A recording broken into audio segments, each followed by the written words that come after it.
Bonjour à tous et bienvenue sur boursicoté.com pour cette nouvelle analyse technique du CAC 40 en point matinal avec une configuration qui semble vouloir rebondir en ce début de semaine puisqu'après avoir clôturé ici autour de la zone des 8092 points, on a ouvert juste sous cette zone pour remonter ici en direction de la moyenne mobile 20 exponentielle. Donc actuellement, la dynamique reste toujours baissière sur l'indice parisien.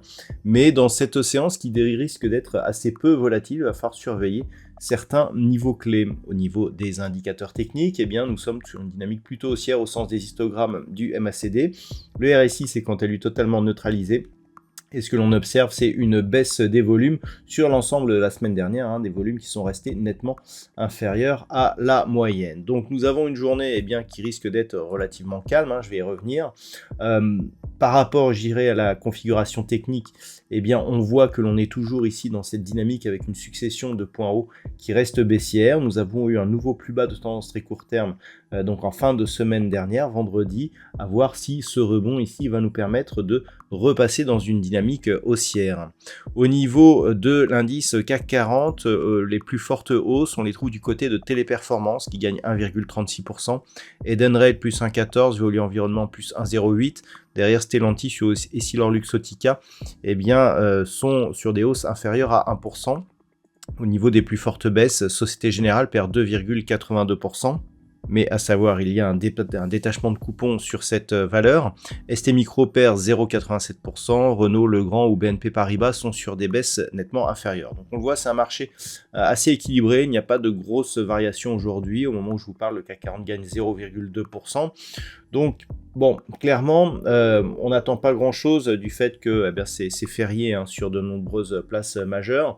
Donc les niveaux qu'il va falloir surveiller, c'est éventuellement la zone ici des 8145 points. On a aussi cette zone des 8125 qui correspond à l'évolution actuelle de la moyenne mobile 20 exponentielle. C'est une zone horizontale mineure. On voit qu'on a déjà eu des réactions sur ce niveau-là. Donc c'est un niveau à ne pas négliger. On va observer donc ce qui se passe tant que l'on reste ici sous cette zone. Donc on a une zone tampon de 20 points ici entre 8125 et 8145 points. Ça restera baissier. Il faudrait vraiment casser à la hausse ici cette zone des 8145 pour avoir des signaux, des premiers signaux de retournement. Donc, par rapport à cela, tant que l'on reste en dessous, on est au mieux sur une phase de neutralisation. C'est vrai que si on vient à casser ici la moyenne mobile 20 exponentielle et que on se stabilise sur la zone des 8145 points, ça sera neutre.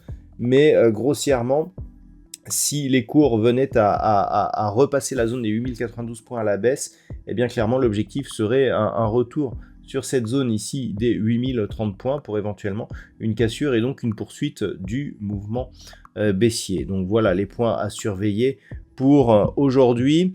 Au niveau du calendrier, ça va être assez vite vu puisqu'il n'y aura pas de statistiques majeures hormis le chiffre du climat des affaires donc qui vient d'être dévoilé du côté de l'Allemagne, donc en légère baisse. C'est férié du côté du Royaume-Uni et des États-Unis, donc pas de statistiques majeures cet après-midi. Ça risque d'être donc une séance relativement calme. Je vous souhaite donc une bonne journée et on se retrouve dès ce soir pour toutes les autres analyses techniques du site boursicoté.com.